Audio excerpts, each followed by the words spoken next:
पाए। प्रभु का नाम जप करो। पहले का हाँ कहने से काम नहीं चलेगा। आपका नाम लिया, आपका हाँ, यही है तुम्हारी गलती। प्रभु का नाम जप करो तो जागृत स्वप्न सुषुप्ति स्फुरत में राधा पदाब्ज छटा।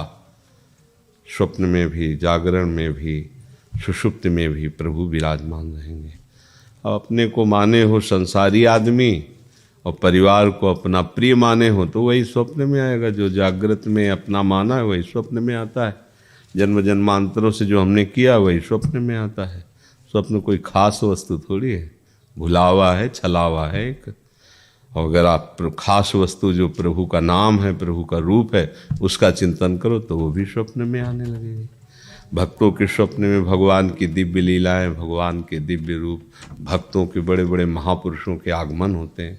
अब आपने तो भक्तों से संबंध किया नहीं, प्रभु से संबंध नहीं किया, पुरखों को अपना माना, तो वही आ रहे हैं। जिनको अपना मानोगे उसी रूप में भगवान आएंगे। हैं तो भगवान सब रूपों में, पर आपको ऐसा ज्ञान नहीं है तो आप जिस विषय को अपना प्रिय मानते हैं वही आ जाता है स्वप्न में भी।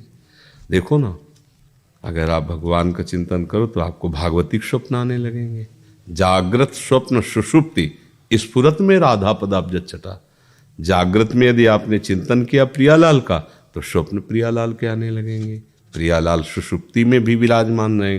सोवत हु रसना रटे राधा कृष्ण सुनाम, वो शोरा पर निकला राधा राधा राधा राधा। देखो तुम्हारी अवस्था वृद्धावस्था हो गई, भजन में लगो, नाम जप करो, अच्छा पवित्र भोजन करो, गंदी बातें सब त्यागो। अब मरने का समय आ रहा है, सावधान हो जाओ। ऐसे इधर उधर चित्तवृत्ति फंसेगी तो फिर हमारा मनुष्य जन्म लेना बेकार हो जाएगा। अगर हमारा अंतिम बन जाए तो सब बन जाए, नहीं तो सब बिगड़ जाएगा।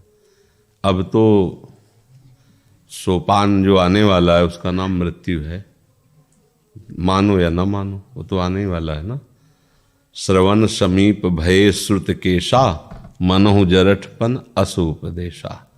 मानो कान में आकर सफेद बाल करें कि अब तो होश में हो जाओ, अब तो प्रभु का नाम सुनो, प्रभु की कथा सुनो, प्रभु का नाम जपो, प्रभु की लीला कथा गाओ। क्योंकि इस अवस्था में ज़्यादा विकार सताते हैं।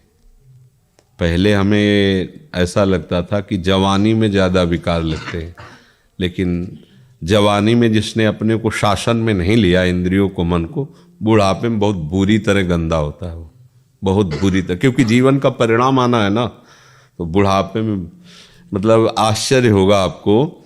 छुट्टियों के समय में हम बहन के यहाँ गए थे, जब स्कूल में पढ़ते थे, तो बहन के सास के पिता, उनको नाना जी कहते थे। तो ये मतलब अनुभव की बात है। चल नहीं पाते थे, डंडा लेके चलते थे।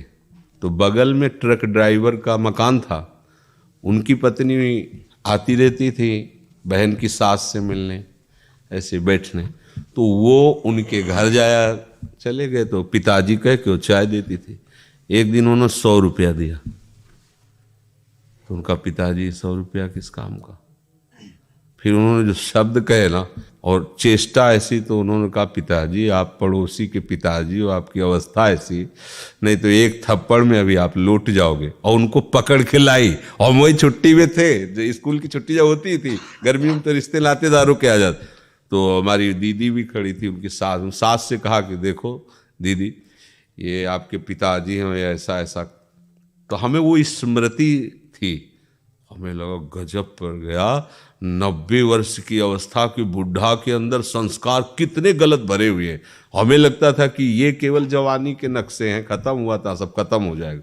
नहीं नहीं, यदि आपने यौवन अवस्था में इंद्रियों को संयम में नहीं किया, भगवान का आश्रय नहीं लिया, तो बुढ़ापे में ऐसी बुरी वृत्ति हो जाती, गंद, क्योंकि कर कुछ पाता नहीं, हवस और वासना उसके हृदय में छा जाती, क्योंकि उसकी दुर्गति होनी। तो ये चौथापन तो संभाल ले तो सब बात से, और ये तभी संभलेगा जब यदि जीवन में भजन नहीं किया, फिर भजन नहीं होने वाला। ये कोई सोचे ना कि अब बुढ़ापा आ गया चलो प्रपंच ही करेगा जहां भी जाएगा, भजन तो होने वाला नहीं।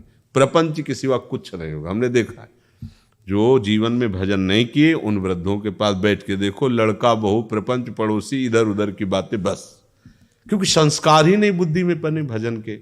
तो आपके तो भाग्य हैं कि अभी आप चेत रहे हो, साधु समागम कर रहे हो। अब आप सावधान हो जाओ, और खूब नाम जप करो प्रभु का, और अंतिम बना लो तो सब फाइनल बन गया तो सब बन जाता है, फिर सब बराबर हो जाएगा। अब लो नशानी अब नान से यूं, भगवान से प्रार्थना करो कि उनका नाम हमारी जिह्वा पे रहे। हाँ, पवित्र जीवन आचरण, अब जितने श्वासें बचे भगवान को दे दो, इसी से मंगल हो जाएगा। हमारे भगवान इतने कृपालु हैं कि जब चेत जाओ तब, जब सावधान हो जाओ तब काम बन जाए।